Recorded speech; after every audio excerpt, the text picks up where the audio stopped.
पहले जो हम लोग पढ़े थे वो किसके बारे में पढ़े थे? किसके बारे में? भ्रूण कोश के बारे में पढ़े थे। यानी किस प्रकार से अगर एक बीज के निर्माण के दौरान जो होता है एक भ्रूण को या युग्मनज को पोषण देने के बाद जो होता है उस युग्मनज का विकास हो रहा था, उसके बारे में हम लोग जानने का काम किए। भ्रूण कोश के बारे में पढ़े थे। और आज जो हम लोग के पास है वो हम लोग के पास कौन सी? भ्रूण के बारे में। किसके बारे में? जब इस भ्रूण के बारे में बात करते हैं, एम्ब्रियो के बारे में, जिसको हम इंग्लिश में बोलते हैं एम्ब्रियो, इस एम्ब्रियो का डेवलपमेंट के बारे में बात करते हैं, तो बताया जाता है कि भ्रूण जो है वो मौजूद रहेगा किसके अंदर? भ्रूण कोश के अंदर। क्योंकि कोश का मतलब ही हम बोले कि आवरण होता है, और उस आवरण के अंदर ये भ्रूण जो है ये बन रहा है। लेकिन जब भ्रूण के बारे में बात करते हैं तो उससे पहले हमें एक चीज समझ में आ जाना चाहिए कि हमारे पास जो वहां पर 2n वाला कोशिका था, कल जो पढ़े थे तो उसके अंदर पढ़े थे कि एक नर युग्मक जो था, कौन सा युग्मक? वो नर युग्मक, यहाँ पर जो 2 सहायक कोशिका मौजूद रहता है और एक अंड कोशिका मौजूद रहता है। तो उस अंड कोशिकाएं से जब एक नर युग्मक मिला था तो हम बताए थे कि युग्मनज बनता है। और एक चीज बताए थे कि जब एक नर युग्मक द्विकेंद्रीय वाला जो ध्रुवीय से मिल रहा था तो वहाँ पे 3n बनाया था। क्या बनाया था? तो 3n जो था वो बताया था कि इंडोस्पर्म बनाता, प्राइमरी इंडोस्पर्म के नाम से हम उसको जाने थे। और अभी जो अब भ्रूण के बारे में जब बात करते हैं तो हम जो उस युग्मनज के बारे में पढ़े थे, किसके बारे में पढ़े थे? जो वहां पर वो अंड कोशिकाएं से नर युग्मक मिला था तो ये युग्मनज बना था। उन युग्मनज का जब निर्माण होता है, वो युग्मनज जब विकसित होता है तो वो विकसित होके क्या बनाता है? भ्रूण बनाता है। क्या बनाता है? और वो भ्रूण कोश या पुट्टी के बीजांड द्वारी सिरे पर विकसित होता है। यानी ये भ्रूण के विकसित होने के अंदर जब बात करते थे तो हम जो इससे पहले अंडाशय का जब स्ट्रक्चर पढ़े थे तो अंडाशय के स्ट्रक्चर के अंदर 2 सिरा था। एक सिरा जो था उसको हम बीजांड द्वारी सिरा बोलते थे। क्या बोला जा रहा था? और एक जो वहां पर हमें सिरा देखने को मिलता था वो एक चलाजल इंड मिलता था। क्या मिलता था? हम जो पढ़े थे पहले अंडाशय का एक स्ट्रक्चर पढ़े थे, उस अंडाशय के स्ट्रक्चर के अंदर एक एरिया जो था वो बीजांड द्वारी था, जहां से हम बोले थे कि परागकण एंट्री कर सकता है, जहां पर आगे जाके तंतु सामुच्चय का निर्माण होता है। किसका निर्माण? तो वो वाला भाग अगर हम पलटा देंगे, अगर हम इसको पलटा देंगे तो हम देखते हैं कि नीचे में आता था तंतु सामुच्चय जो आता था और ऊपर में आता था एंटीपोडल सेल। कौन सेल आता था? आता था। तो उसी के अंदर बोल रहा है कि ये जो इसके बारे में जब हम बात करते हैं भ्रूण के बारे में, तो भ्रूण जो है किधर? तो उस अंडाशय का जिधर बीजांड द्वारी सिरा है ना, उस बीजांड द्वारी सिरा की ओर भ्रूण का क्या होता है? विकास होता है, जहां पर क्या मौजूद रहता है? युग्मनज। और कल जो पढ़े थे युग्मनज बनने की क्रिया, तो वो ये पढ़े थे कि एनसीईआरटी वाला का लॉजिक देखो, ये क्या कहना चाह रहा है? ये कह रहा है कि तुम अपना दिमाग को विकसित करो और हमको ये बात समझाओ कि जब हम तुमको बीजांड द्वारी बोल दिए तो इसका मतलब ये वही द्वारी है जिस द्वारी से प्राग नलिका भी उस बीजांड के अंदर एंट्री करने वाला था। और उस बीजांड के अंदर जब एंट्री करने वाला था तो उस समय में उस नर युग्मक को यहाँ पर मिल गया था, एक अंड कोशिका मिला था, 2 सहायक कोशिका था। हम बोले थे कि 2 सहायक कोशिका जो है वो उस नर युग्मक को अंदर आने में एक सहयोग करने का काम कर रहा था, और अंडाशय जो अंड कोशिका जो विराजमान वहां पे था वो उस नर युग्मक से निषेचन करने के लिए राजी था। और उसी जहां पर बताया जाता है कि युग्मनज स्थित होते हैं और अधिकतर युग्मनज तब विभाजित होता है जब कुछ निश्चित सीमा तक भ्रूण कोश क्या हो जाता है? विकसित। यानी भ्रूण तब विकसित होता है जब भ्रूण कोश जो होता है वो विकसित हो जाता है, क्योंकि पोषण तो उसको इसी से मिलता, भ्रूण कोश से ही मिलता। और बोल रहा है कि यहाँ एक प्रकार का अनुकूलन है, एक प्रकार का क्या है, एक प्रकार का एडेप्टेशन है। यानी ये विकसित जो होता है वहां पर उसका एरिया जो होता है उस भ्रूण को एक फेवरेबल कंडीशन देता है कि तुम वहां पर क्या करो, विकसित करो। उस भ्रूण को बोलता है कि तुमको जो भी चीज का जरूरत होगा वो हम इस अंडाशय से तुमको देंगे, लेकिन तुम अपना जो वहां पे वातावरण को रखो वो वातावरण कैसा होना चाहिए, और अनुकूलन वातावरण होगा। तुम भी लोग बोलो तभी ना उसके अंदर जो है वो भ्रूण क्या होगा, क्या होगा, भ्रूण विकासशील होगा। और उसके लिए भ्रूण पोष जो है वहां पर क्या प्रदान करने का काम करता था, कौन चीज। तो इसलिए के बताया जाता है कि पहले भ्रूण पोष डेवलप हो जाता है, भ्रूण पोष, और भ्रूण पोष डेवलप होता है तो उसके साथ साथ भ्रूण भी डेवलप होगा, क्योंकि पोषण का जो कार्य होगा वो भ्रूण पोष से मिलेगा कि नहीं मिलेगा। आगे बोला गया है कि यद्यपि बीज में व्यापक भिन्नता होती है। हम जो बीज का बात करते हैं इससे बीज का निर्माण होगा कि नहीं होगा। अरे यही भ्रूण आगे जाके बीज का निर्माण कर रहा था, बोले ना, युग्मनज से ही ना भ्रूण का निर्माण होगा और भ्रूण से बीज का निर्माण होगा। तो क्या बोला कि यद्यपि बीज में विभिन्न प्रकार के व्यापक होते हैं, व्यापक भिन्न भिन्न होते हैं, भ्रूण विकास यानी भ्रूण की उद्भव, भ्रूण की उत्पत्ति की प्रारंभिक अवस्था एक किससे, बीजपत्रीय, एक बीजपत्रीय या द्विबीजपत्री दोनों ही में एक समान होती है। यानी स्टार्टिंग के टाइम में जब भ्रूण के बारे में बात करते हैं ना तो हम ये बात जानते हैं कि आगे जाके वो जो बीज होता है वो बीज या तो एक बीजपत्री होगा या वो बीज द्विबीजपत्री होगा। क्या होगा, एक या तो एक बीजपत्री होगा या तो, लेकिन आरंभ में स्टार्टिंग में वो भ्रूण को हम देख के ये नहीं बता सकते हैं कि वो एक बीजपत्री है कि द्विबीजपत्री है, क्योंकि प्रारंभिक अवस्था के अंदर दोनों का विकास जो होता है वो समान होता है। जैसे मान लो कि स्टार्टिंग के टाइम में हम ये नहीं बता सकते हैं, युग्मनज के थोड़ा सा डेवलप होने के बाद हम ये नहीं बता सकते हैं कि ये लड़का है कि लड़की है। हालांकि वहां पे सेक्स डिटर्मिनेशन हो जाता है, लेकिन यहाँ पर नहीं पता चल रहा कि वो एक बीजपत्री होगा कि द्विबीजपत्री होगा, क्योंकि दोनों ही में वो क्या होते हैं, समान होते हैं। चित्र 2.13 के अंदर हमें देखने को मिल रहा है, कितना, चित्र 2.13, चित्र कितना 2.1। जब चित्र 2.1 को देखेंगे तो यहाँ पर देखो युग्मनज है ना, इस समय के स्ट्रक्चर के अंदर बोला गया है कि हमें ज्यादा इसके अंदर देखने को वो नहीं मिल पाता, यानी इसके अंदर जो समानताएं या विषमताएं हैं, समानता और विषमताएं को हम अलग अलग नहीं कर सकते हैं। लेकिन बताया जाता है कि वो युग्मनज जो प्रारंभिक भ्रूण के रूप में वृद्धि करने का काम करता है और इसके सापेक्ष ही गोलाकार हृदयाकार परिपक्व भ्रूण में वो क्या करता है, वृद्धि। यानी भ्रूण का विकसित होने की जो क्रियाएं होती है, भ्रूण गोलाकार होता है, भ्रूण फिर बाद में हृदयाकार होता है और फिर वो एक परिपक्व भ्रूण में क्या हो जाता है, विकसित हो जाता है। यानी भ्रूण की जो विकासशील स्टेज है इसके बारे में हमें यहाँ पे बताने का काम किया।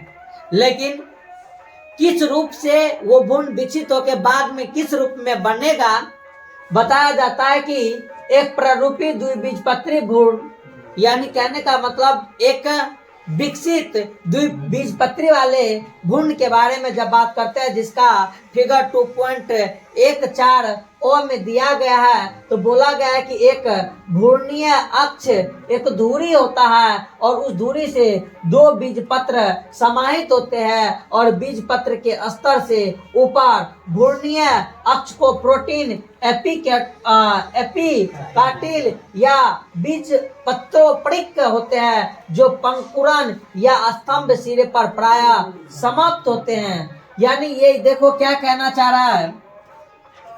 हालांकि इस फिगर को एक बार और पहले समझते हैं। ये फिगर को युग्मनज के अंदर बताया जाता है कि प्रारंभिक दौर में दो कोशिकाएं जो होती है विकसित करती है। ये तुम्हारा बीच में है कोशिका, ये दो कोशिका होता है।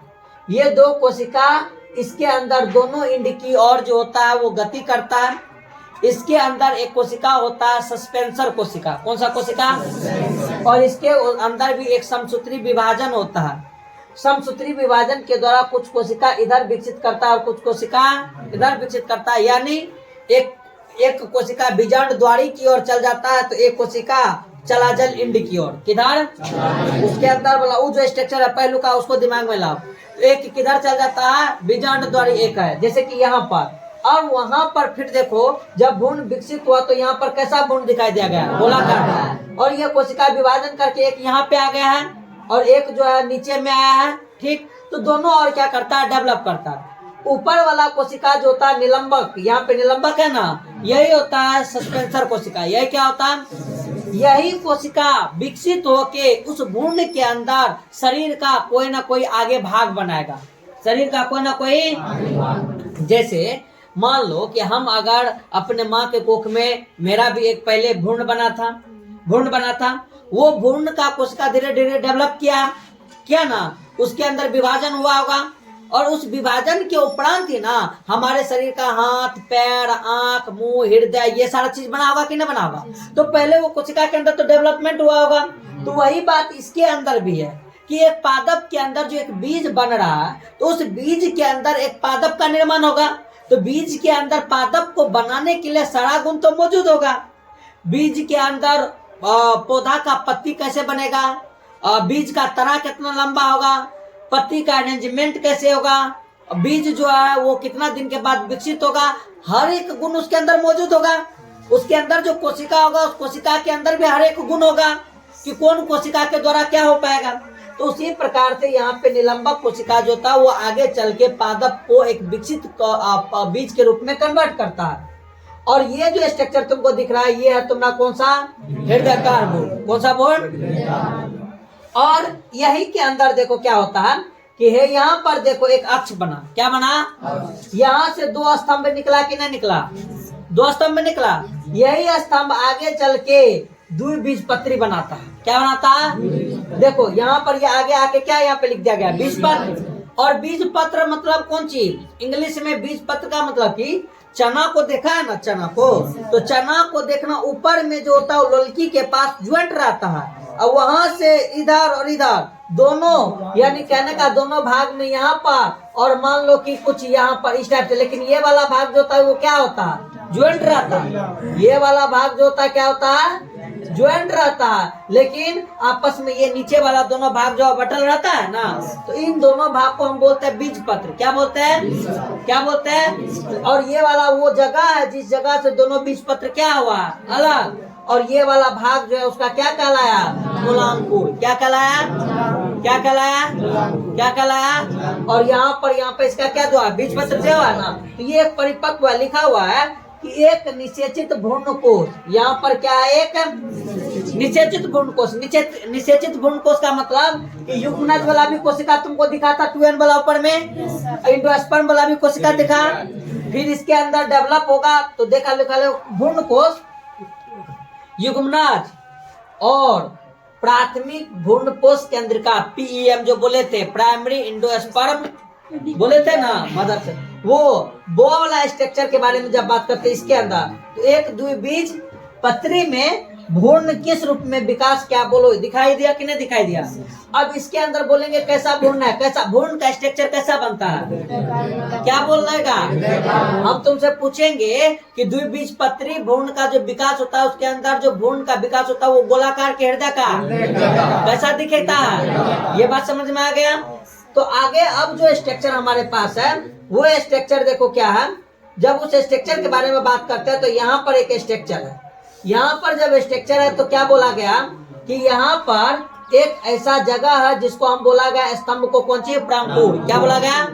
और इस प्रांकुर से ही द्विबीजपत्र जो होता है वो द्विबीजपत्र का क्या बना, संरचना बना। क्या बना। और फिर नीचे वाला जो है वो बीजपत्र का हिस्सा होता है। बीजपत्र का क्या होता है, जिसको बोलते हैं बीजपत्राधार, यानी बीजपत्र का आधार यहीं से मौजूद है। बीजपत्र का आधार यहीं से मौजूद है, यानी ये हो जाता है बेसल वाला सेल। कौन वाला सेल, वो जैसे निलंबन वाला बोले है ना, एक होता है बेसल वाला सेल, आधार बनाने का काम करता है। कौन सी बनाने का, अरे जैसे दो टाइप के सेल होते हैं। एक टाइप का सेल अगर हम अपने भाषा में बोले तो देखो पादप के अंदर अगर बात करें तो पादप के अंदर दो भाग होता है। एक वाला भाग जो होता है वो उसका जड़ होता है। कौन सा होता है, जड़ होता है कि नहीं होता। और एक वाला जो भाग होता है वो उसका कौन सी बनाता है, तना बनाता है। क्या बनाता है, तो दो टाइप का कोशिका, एगो कोशिका जो होगा वो जड़ बनाने का काम करेगा, वो जड़ को विकसित करने का काम करेगा, और एक कोशिका होगा जो उसके किसके तना वाले भाग को विकसित करने का काम करेगा, शरीर को डेवलप कराने का काम करेगा। इसलिए के बोला गया है कि उसके अंदर दो टाइप का कोशिका होता है। एक कोशिका जो होता है वो निलंबन कोशिका कहलाता है, और एक कोशिका जो होता है वो इसका बेशल्य कोशिका के नाम से आधारीय भाग को बनाने का काम करता है, नीचे वाले भाग को बनाने का काम करता है, और वही आगे चल के किसका निर्माण किया है, मूलांकुर का। किसका निर्माण किया है? और उस मूलांकुर के ऊपर में एक स्ट्रक्चर बना है, इसका नाम क्या है, मूलगोप, यानी रूट्स होता है, और रूट्स के ऊपर में कवरिंग होता है, जिसको इंग्लिश में हम क्या बोलते हैं, रूट कैप, और हिंदी में बोलते हैं मूलगोप। क्या बोलते हैं? समझो बात को हम क्या कहना चाह रहे हैं। जैसे यहाँ पे मूलांकुर लिखा हुआ है ना, तो मूल का मतलब होता है जड़, मूल का मतलब, और अंकुरन का मतलब जड़ का निर्माण यहीं से हुआ है। तो यहाँ पर भी मूल है, क्या हुआ है, मूल, और गोप का मतलब एक आवरण है। गोप का क्या मतलब होता है? तो उस जड़ जहाँ से विकसित होता है, तो स्टार्टिंग के तौर पे जड़ के ऊपर में क्या होता है, कवरिंग होता है, जिसको क्या बोला गया, मूल गोप बोला गया, और जहाँ से जड़ विकसित करता है उसको क्या बोला गया, मूलांकुर। बोलो यहाँ तक में कोई कोनो परेशानी? आगे जब बात करते हैं तो ये देखो, ये वाला जो तुम्हारा दिख रहा है स्ट्रक्चर, ये द्विबीजपत्री है। ये नीचे में जो तुमको दिख रहा है ये एक बीजपत्री है। ये कौन सी है? और ऊपर में वाला जो था वो क्या था, द्विबीजपत्री था। तो बोलो यहाँ तक हम कहाँ तक थे, यहाँ तक आ गए थे। आगे देखो क्या लिखा हुआ है कि एक पररूपी यानी फिगर को तुम लोग किताब में थोड़ा सा पलटा के देखते रहना, दोनों बगल आंख नजर को रखना ताकि आसानी से समझ में आएगा। हम तुमको यहाँ बता रहे हैं कि एक पररूपी, पररूपी का मतलब हम क्या बताए, विकसित। द्विबीजपत्री भ्रूण के अंदर जो इस फिगर के अंदर दिखाया गया है, जब उस फिगर को हम देखते हैं तो उस फिगर के अंदर हमें एक क्या दिखाई दिया, भ्रूणीय अक्ष दिखाई दिया। यही भ्रूणीय अक्ष वो जगह है जिस जगह से क्या निकला हुआ है, दो गो द्विबीजपत्र निकला हुआ है, और बीज पत्र के स्तर से ऊपर भ्रूणीय अक्ष के एक प्रोटीन जिसको हम एपिकोटिल बीज पत्रोपरिक होती है, जो प्रांकुर या स्तंभ सिरे पर प्राय क्या हो जाता है। तो जहाँ पे प्रांकुर है ना, वहां पर ये वाला भाग जो होता है वो क्या होता है, समाप्त हो जाता है, यानी वहां से बीज पत्र का निर्माण होता है। तो इसलिए कि ये बीज पत्रोपरिक जो होते हैं वहां पर क्या होते हैं, समाप्त हो जाते हैं। एक प्रकार का प्रोटीन का वो स्ट्रक्चर होता है एपिकोटिल, एपिकाटिल के नाम से। और बोला गया कि बीज पत्राधार में, कौन सी में, बीज पत्राधार, यानी बीज पत्र का जो आधार है उस आधार में बीज पत्र के स्तर से नीचे, तो वहां पे तुम्हारा बीज पत्र है ना, फिगर में देखो बीज पत्र है ना, तो बीज पत्र के स्तर से नीचे क्या होता है, तो एक बेलनाकार, कौन सी बोला गया, यानी वो जो तुम्हारे पास इस टाइप का स्ट्रक्चर तुमको दिखाई दे रहा है, एक गोला टाइप का स्ट्रक्चर, और यहाँ से फिर हमें क्या दिखाई दे रहा कि दो गो बीज पत्र, क्या दिखाई दे रहा, दो गो बीज पत्र। तो ये वाले जगह से ये जो नीचे वाला भाग है ना, तो उसके अंदर क्या बोला गया कि बेलनाकार प्रोटीन जो कि मूलांत सिरा यानी जड़ का सिरा या मूलज के शीर्षांत, जड़ का वो शीर्ष वाला भाग होता है जहां से जड़ का निर्माण होगा और वो वहां पे समाप्त होता है, या